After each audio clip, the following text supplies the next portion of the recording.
ఈరోజు మన వాక్య ధ్యానాంశము ఒక పవిత్రమైన మనస్సాక్షి కాపాడుకొనుట. అపోస్తల కార్యం 24:16. ఈ విధముగా నేనును దేవుని ఎడలను మనుషుల ఎడలను ఎల్లప్పుడూ నా మనస్సాక్షి నిర్దోషమైనదిగా ఉండినట్లు చూసుకొనుచున్నాను. ఇక్కడ పరిపాలు చాలా ప్రాముఖ్యమైన విషయాన్ని బయలుపరుస్తున్నాడు. ఆయన తన మనస్సాక్షిని జాగ్రత్తగా కాపాడుకొనుచున్నట్లు ఆయన చెప్పాడు. అది ఒక క్రైస్తవుని జీవితంలో అత్యున్నతమైన మెట్టు.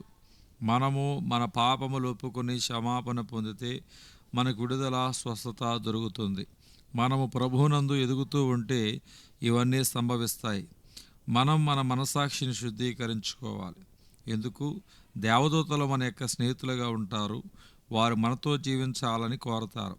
ఒక చెడ్డ మనస్సాక్షితో పరలోకములో నడవలేము. మన గృహములు పవిత్రమైన మనస్సాక్షి ఏలుబడి చేస్తూ ఉండే వాతావరణం గలవారమై ఉండాలి. అనేక సార్లు చాలా పోరాటం జరుగుతూ ఉంటుంది.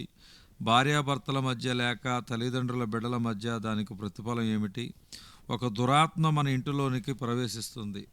అబ్రహాము యొక్క కుటుంబంలో ఉండిన గొప్పతనం ఏమంటే, శారా అబ్రహాములిద్దరూ దేవుని ఎదుట పరిపూర్ణులుగా జీవించారు. సరే, నీ ఒక కుమారుని కొరకు అడుగుచున్నావు, కానీ దేవుని ఆత్మ నివసించలేని స్థలములో నేను ఒక కుమారుని ఇవ్వలేను. ఎందుకు? పరలోక రాజ్యం యొక్క గొప్ప ఆశీర్వాదములు అతడు పొందువాడై ఉండాలి. ఒక ట్రైనింగ్ స్కూలులో నేను ప్రధానోపాధ్యాయునిగా ఉండిన కాలములో చాలా పోట్లాటలు బడిలో ఉండినవి. ఆడపిల్లలు సులువుగా పోట్లాడే విధముగా జీవిస్తారు. ఆ బడిలో ఇద్దరు స్త్రీ టీచర్లు ఎల్లప్పుడూ పోట్లాడుతూ ఉండేవారు. ఆ దినములలో ఆయన కృప వలన నేను పవిత్రమైన మనస్సాక్షిని కాపాడుకున్నాను. ఈ పోట్లాడే మనిషి జీవితము ఎలా గడుపుతారా అని నాకు ఆశ్చర్యం వేసేది. కొన్ని దినములైన తర్వాత ఒక టీచర్కు పుచ్చిపట్టింది. నేను దాని విషయమై ఆశ్చర్యపడలేదు. ఆమె పరిశుద్ధమైన మనస్సాక్షిని కాపాడుకోలేదు. ఆమె ఏదైనా చెప్పేది, తదుపరి దాన్ని ఇష్టం వచ్చినట్లు వంకర తిప్పేది.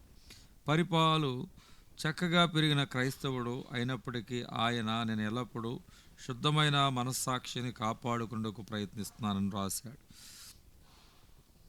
1 పేతురు 3:15-16. టీచర్లు తమ మంచి మనస్సాక్షిని పాడు చేసుకోగలరు. వారు తమ సమయమును మాట్లాడుతూ గడిపివేస్తారు. హెడ్ మాస్టర్ గారు వచ్చినప్పుడు చాలా ప్రాముఖ్యమైనది ఏదో చేస్తున్నట్లుగా నటిస్తారు. అనేక సార్లు నేను పరీక్షించబడ్డాను. ఏదో ఒక సూపర్వైజర్ గారు అకస్మాత్తుగా వస్తారు. ఏదో ప్రాముఖ్యమైన విషయములు చేస్తున్నట్లుగా నటించవచ్చు.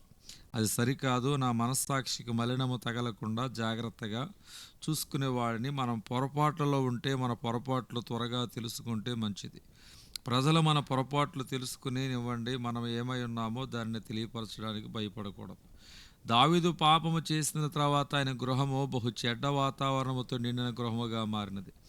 పిల్లలపై నింద వేయడంలో ప్రయోజనం లేదు. నా బిడ్డలలో ఏదైనా పొరపాటు ఉంటే నన్ను నేను పరీక్షించుకుంటాను. ఆఫ్రికా దేశంలో ఒక త్రాచుపాము ఉండేదట. అది ఉమ్మివేసే త్రాచుపాము అని పేరు పెట్టారు. అది చాలా అపాయకరమైనది. దాన్ని గనుక మనము కోపము పుట్టించినట్లయితే నీ కనులలోనికి తిన్నగా ఉమ్మివేయగలదు. గొప్ప బాధ నీకు కలుగుతుంది. నీ కనులు గ్రుడ్డివైపోతాయి.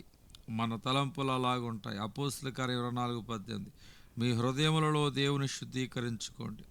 మనం మేలు చేసేటప్పుడు మనం బాధ పొందడానికి సిద్ధంగా ఉండాలి. మనము న్యాయములో ఉన్నామని తీర్పు తీర్చుకొనకూడదు. మనలను మనము నీతిమంతులమని తీర్పు తీర్చుకున్నట ద్వారా మన మనస్సాక్షిని కలుషితం చేస్తున్నాం. బైబిలుతో తమ మనస్సాక్షిని పాడు చేసుకునే వారిని చాలామందిని చూడవచ్చు. కయ్యను ఒకడు. దేవుడు చెప్పాడు, నీ తలంపులు జాగ్రత్తగా చూసుకో. పాపము నిన్ను గెలవడానికి వేచి ఉంది, కానీ అతడు దానిని లెక్క చేయలేదు. తన అసూయకు దాసుడైపోయాడు. మనస్సాక్షి గురించి బైబిల్లో చాలా లోతైన విషయాలు వ్రాయబడి ఉన్నవి. హెబ్రీ 9:9. క్రీస్తు మనలో మంచి మనస్సాక్షి సిద్ధపరచాలని కోరుచున్నాడు. నేను మొట్టమొదటిసారి ఆపరేషన్ థియేటర్లోనికి ప్రవేశించినప్పుడు వాళ్ళు హడావుడిగా అక్కడ ఉండే గాలిని పరిశుభ్రం చేయడానికి చూసినారు. దేవుడు అలాంటి ఫ్యాన్లను మన హృదయంలో స్విచ్ వేస్తాడు. ఏ దుష్కార్యమో మన హృదయములలో నిలవ ఉండకూడదు. ఈ దినమున నిన్ను పట్టుకుంటుంది, రేపు మీ బిడ్డలని పట్టుకుంటుంది. నువ్వు దేవుని వాక్యమును చదివి ఈ విధముగా ప్రార్థించినప్పుడు ఆ ఫ్యాను మొదలు పెట్టబడతాయి. ఎవరైనాను ప్రార్థించేటప్పుడు అది నా హృదయం మీద పనిచేస్తుంది. నన్ను శుద్ధీకరిస్తుంది. మనం ఈ విధముగా శుద్ధీకరించబడినప్పుడు దేవదూతలకు స్నేహితులుగా ఉండడానికి మనము తగిన వారముగా ఉంటాం. దేవదూతలు వచ్చి మనతో నివాసము చేస్తాయి. అబ్రహాం ఇంటికి దేవదూతలు అనుకోకుండా వచ్చారని తలంచవద్దు. అక్కడ పవిత్రమైన వాతావరణం ఉండబట్టి వారు వచ్చారు. మనం అంతకంతకు ఎక్కువగా దేవుని సన్నిధిలో గడుపుదాం. శుద్ధమైన మనస్సాక్షిని కాపాడుకోవడానికి నేను ఎల్లప్పుడూ ప్రార్థన చేస్తాను. అలాగూ చేయటం చాలా కష్టమైన పని. ఒక సంఘములో కోశాధికారిగా ఉండి పవిత్రమైన మనస్సాక్షిని కాపాడుకోవడం కష్టం. ఒక శుద్ధమైన మనస్సాక్షి ఉండడానికి మనము ప్రార్థన చేస్తున్నామా? అది ఎంత గొప్ప లాభమో. నువ్వు దేవునిని పిలిచినప్పుడు వెంటనే నీకు సహాయము చేయడానికి ఆయన అక్కడ ఉంటాడు. పరిశుద్ధమైన మనస్సాక్షిని కాపాడుకున్నట్టుకు మనము ప్రార్థన చేస్తున్నాం. నీకు ఏ భయం ఉండదు. నీతో ఎల్లప్పుడూ ఆయన ఉంటాడు. ఎందుకు? నువ్వు మంచి మనస్సాక్షిని కాపాడుకోవడానికి ప్రయత్నిస్తున్నావు. పరిశుద్ధుడైన పౌలు అలాగ ఉండినాడు. సెర్గియా పౌలుతో అక్కడ ఉండిన మాంత్రికుడు పౌలు యొక్క సేవను పాడు చేయవాలని చూసినప్పుడు మరి పౌలు నీవు గుడ్డివాడువు కావాలని చెప్పాడు. అలాగనే జరిగింది. ఆయన ఎంత ధైర్యవంతుడిగా ఉండినాడు. మెజిస్ట్రేట్ ముందు నేను మంచి మనస్సాక్షి ఎల్లప్పుడూ కాపాడుకుంటానని ప్రకటించాడు. నీ పిల్లల బడి నుండి తిరిగి వచ్చినప్పుడు నీళ్ళు పవిత్రముగా ఉండని. అప్పుడు చీకటి శక్తులు పారిపోతాయి. మనలో ఏ దాచబడిన పాపం ఉండకూడదు. మన తల్లిదండ్రులు పాపము దాచిపెట్టారు. అందుకే మన గృహములు చీకటితో నిండి ఉన్నాయి. ఇప్పుడు మీరు మీ గృహములు శుద్ధీకరించుచున్నారు. ఒక పవిత్రమైన వాతావరణంలో జీవించటం నేర్చుకున్నాం. ప్రార్థన, బైబిల్ పఠన ఆ వాతావరణాన్ని సృజింపనీయ ప్రభువుని శుద్ధీకరించడానికి తరుణమేమో.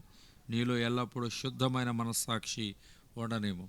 దేవుడి కొద్ది వాక్యం దేవుడు దీవించునుగాక.